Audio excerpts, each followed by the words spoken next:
하나님 말씀은 열왕기상 9장 10절에서 14절까지의 말씀입니다.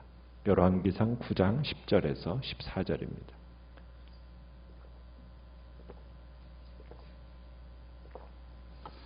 열왕기상 9장 10절에서 14절의 말씀을 우리 한 목소리로 같이 읽겠습니다.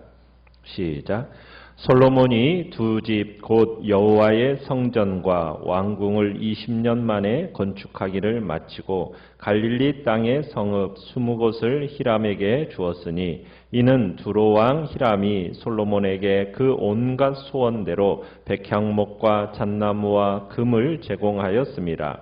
히람이 두로에서 와서 솔로몬이 자기에게 준 성읍들을 보고 눈에 들지 아니하여 이르기를 내 형제여 내게 준 이 성읍들이 이러한가 하고 이름하여 가불 땅이라 하였더니 그 이름이 오늘까지 있느니라. 히람이 금 120달란트를 왕에게 보내었더라. 아멘. 오늘 말씀의 제목은 소중한 것을 소중히 여기지 않은 사람이라는 제목으로 말씀을 나눕니다. 솔로몬이 성전을 건축해서 헌당한 것은 어떻게 보면 솔로몬의 삶의 절정이었습니다. 그러나 솔로몬의 이야기는 성전의 헌당으로 끝나는 게 아닙니다. 성전 헌당이 끝나자 이제 성경 기자가 우리의 시선을 솔로몬의 어떻게 보면 높은 위상으로 이제 돌리게 되는 것을 우리가 보게 될 것입니다. 그러나 이 모든 것이 아름답고 좋은 것만은 아닙니다. 우리가 이제 묘사되어지는 솔로몬의 그 영화라는 것이 미래의 먹구름 아래 있게 된다라는 것을 우리가 보게 될 것이기 때문입니다. 외면적인 성취들이 어떻게 보면은 신명기 17장 14절로 17절에서 신명기의 그 왕권에 대한 규제와는 상당히 반대가 되는 그런 방향으로 흘러가는 것을 우리가 보기 때문입니다. 신명기에서는 뭐라고 얘기하고 있느냐면 말을 많이 두지 말라고 얘기했어요. 애굽으로 돌아가게 하지 말라고 얘기했고요. 아내를 많이 두지 말라고 얘기했고 은금으로 자기를 위해 쌓지 말라고 얘기를 했었거든요. 그런데 그 모든 것들에 대해서 솔로몬이 다른 방향으로 흘러가는 장면들을 우리가 보게 될 것입니다. 자, 우리 1번 문제를 보시면요. 솔로몬이 20년 만에 건축을 마친 두 건물이 무엇입니까? 10절을 보시면은 여호와의 성전과 왕궁 건축하는 일을 마쳤다. 이렇게 얘기를 하고 있죠. 자, 2번을 보시면 자, 솔로몬이 두로 왕 히람에게 무엇을 왜 주었습니까? 자, 11절을 보시면 솔로몬은 히람의 노고에 대한 답례로 두로와 인접한 납달리 지파의 북쪽 갈릴리 땅의 성읍 20곳을 히람에게 줍니다. 이건 단순한 양도가 아니라 이 히람이 성전과 왕궁 건축에 헌신적으로 협조한 것에 대한 보상이었습니다. 성전과 왕궁을 건축하는 데 있어서 두로왕 이 히람이라는 사람의 이 결정적인 역할이 있었기 때문에 이 성전과 왕궁 건축이 이렇게 쉽게 진행이 되었던 거거든요. 그러니까 이 히람이 솔로몬이 20년에 걸쳐서 성전과 왕궁을 건축하는 동안에 거기에 필요한 만큼의 뭘 제공했다고 얘기하고 있습니까? 백향목, 잣나무, 금을 제공했다라는 거예요. 그뿐만이 아닙니다. 그 나라의 벌목을 잘하는 역군들의 노동력까지도 제공을 했었거든요. 솔로몬은 두로왕 히람으로부터 원래 약조한 것 외에도 많은 금을 얻었어요. 14절에 보면 히람이 솔로몬에게 금 얼마를 제공했다고 얘기하고 있습니까? 120달란트를 제공했다고 되어 있는데 이 금 120달란트라는 것은 엄청난 가치와 무게를 지니고 있습니다. 오늘날 무게로 환산을 하면 4200kg의 금을 지금 제공한 겁니다. 이 금으로 성전과 자신의 궁을 치장한 겁니다. 그 안에 사용되는 모든 도구들이 어떻게 보면은 이 히람이 제공한 금으로 사용되었다. 그렇게 볼 수가 있는 거죠. 자, 3번 문제를 보시면 히람은 솔로몬으로부터 성읍을 받고 어떤 반응을 보였습니까? 그리고 이것은 왜 옳지 않은 거래였을까요? 자, 히람이 이 성읍들을 보고는 어떻게 지금 반응을 하고 있어요? 그의 눈에 좋아 보였습니까? 좋지 않아 보였습니까? 이게 들지 않았어요. 그래서 뭐라고 불렀어요? 13절에 무슨 땅이라고 불렀습니까? 가불 땅 이렇게 불렀죠. 이 가불 땅이라는 의미는 뭐냐면 쓸모없는 땅 이렇게 부르면서 불만을 표시했습니다. 지금 이 성읍이 숫자가 작아서가 문제가 아닙니다. 이 성읍들은 두로에게 있어서는 무익한 땅이었기 때문이에요. 왜냐하면 당시 두로에게 필요한 땅은 농사를 지을 수 있는 농경지였어요. 그런데 지금 솔로몬이 히람에게 준 이 땅은 산지입니다. 그러니까 농사짓기에 적합하지 않은 땅을 지금 준 겁니다. 그러니까 히람은 어떻게 보면 솔로몬에게 귀한 것을 줬는데 그 대가로 그가 받은 것은 뭐예요? 쓸모없는 땅을 받게 된 거예요. 그래서 우리가 역대기에 가보면 역대하 8장 2절에서 히람이 이 성읍들을 솔로몬에게 되돌려줍니다. 그리고 솔로몬은 그 성읍들을 재건했다 이렇게 이야기하고 있어요. 어떻게 보면 솔로몬은 자기를 적극적으로 도와준 이 히람에게 신의 있게 행동하지 못했다 우리가 이렇게 볼 수 있는 겁니다. 이런 정황에서 이런 정황 속인데도 불구하고 히람이 크게 반발을 하지는 않아요. 그냥 그대로 수용을 합니다. 왜냐하면 이 두로라는 나라가 솔로몬의 통치 아래 있었기 때문입니다. 어떻게 보면 솔로몬은 폭력적인 수준으로 권력을 남용하고 있다. 우리가 그렇게 볼 수 있는 거죠. 물론 어떻게 보면 솔로몬은 이 거래를 통해서 이익을 얻었을지는 모릅니다. 그렇지만 결국에는 불명예스럽고 탐욕스러운 사람으로 전락하고 말게 되죠. 이스라엘에게 있어서는 어떻게 보면 성전과 왕궁이 축복과 번영의 상징이고 어떻게 보면 영광의 상징이었는지는 모르겠지만 두로왕 히람과 두로 사람들에게 있어서는 착취의 흔적으로밖에는 보이지 않게 되었다는 얘기입니다. 여겨지지 않게 되었다는 얘기예요. 그러니까 하나님은 솔로몬의 이 소유에 대해서 기뻐하지 않으셨을 것으로 우리가 생각하는 겁니다. 결국 솔로몬은 하나님을 올바르게 섬겼다. 볼 수 없게 된 겁니다. 여기에다가 또한 솔로몬이 지금 히람에게 땅을 주었다라는 것 이것 자체가 지금 문제를 안고 있습니다. 비록 쓸모없는 땅이라고는 하지만 솔로몬이 히람에게 이 넘겨준 땅은 무슨 땅입니까? 하나님이 이스라엘 백성들에게 선물로 주신 약속의 땅 경계 안에 있는 땅입니다. 그러니까 이 갈릴리도 하나님의 약속의 땅이에요. 그러면 하나님의 약속의 땅은 소유가 누구의 것입니까? 하나님의 소유, 하나님의 소유. 그렇기 때문에 이 땅은 그 땅의 상태와 상관없이 인간 임의로 처분할 수 있어요, 없어요?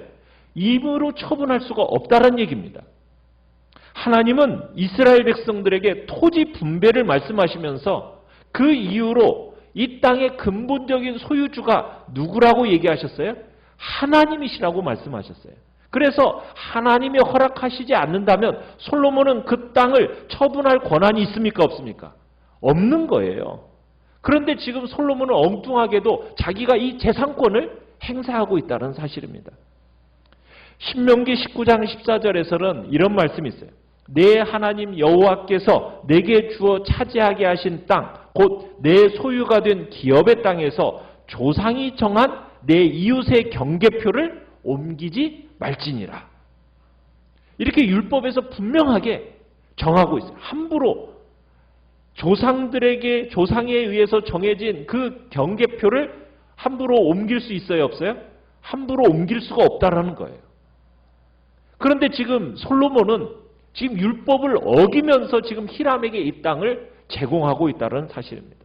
비록 히람이 도와준 데 대한 보상적인 차원에서 이 일을 하고 있지만 지금 솔로몬이 갈릴리 성읍을 히람에게 양도한 일은 결코 용납될 수 있는 일이 아니라는 거예요. 왜? 가나안 땅은 소유주가 누구이기 때문에 하나님이시기 때문에 이스라엘이 한치의 예의도 없이 하나님의 약속으로 얻은 땅이기 때문에 함부로 자기 마음대로 처분할 수 있는 게 아니라는 겁니다. 특별히 하나님의 약속과 상관도 없는 이방인에게 이 땅을 양도했다? 이것은 잘못을 저지르고 있다라는 얘기입니다. 이 일은 하나님의 약속을 솔로몬이 망각한 것이고 소홀히 이겼음을 반증해 주고 있는 내용인 거죠. 4번을 보시면 하나님이 주신 기업을 자기 마음대로 히람에게 넘겨버린 이 솔로몬을 볼 때 여러분 무엇을 느끼십니까? 지금 하나님이 주신 기업을 자기 마음대로 히람에게 넘겨버리는 이 장면을 통해서 솔로몬에게서 절대 권력의 부패성을 우리가 엿볼 수 있게 됩니다. 솔로몬이 히람에게 성읍을 주었다. 이것은 마치 뭐와 같은 거냐? 땅을 빌어서 농사를 짓는 소작인이 자기 마음대로 자기 것이냐? 지금 그 땅을 팔아버린 거나 다를 바가 없다. 이렇게 규정지을 수 있다는 겁니다. 그러니까 이 사건을 통해서 우리는 솔로몬의 비행이 잘 드러나고 있는 겁니다. 첫 번째는 솔로몬은 히람과의 거래에 있어서 어떻게 보면 자신의 위치와 자신의 권력을 최대한으로 이용해서 많은 것을 착취한 그런 모습이 드러나게 됐고요. 두 번째로는 솔로몬은 율법에서의 경고에 있는 불을 지나치게 사모하고 있는 사람이 된 겁니다. 불을 지나치게 사모하면은 결국엔 어떻게 되어집니까?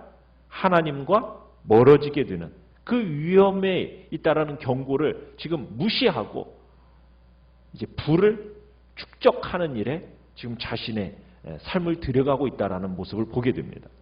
세 번째로는 솔로몬은 부의 상징인 금을 모으기 위해서 하나님의 축복으로 주신 약속의 땅까지도 어떻게 보면은 처분할 생각이 있는 사람이라는 것을 보게 됩니다. 우리는 14절에서 솔로몬이 금 얼마를 받았습니까? 히람으로부터 120달란트를 받게 되었다고 그러죠. 이제 앞으로 금에 대한 이야기가 이건 시작에 불과합니다. 우리가 9장 28절에 한번 가보십시다. 9장 28절에 가보면은 여기서는 금 얼마를 얻었다고 얘기하고 있습니까? 420달란트입니다.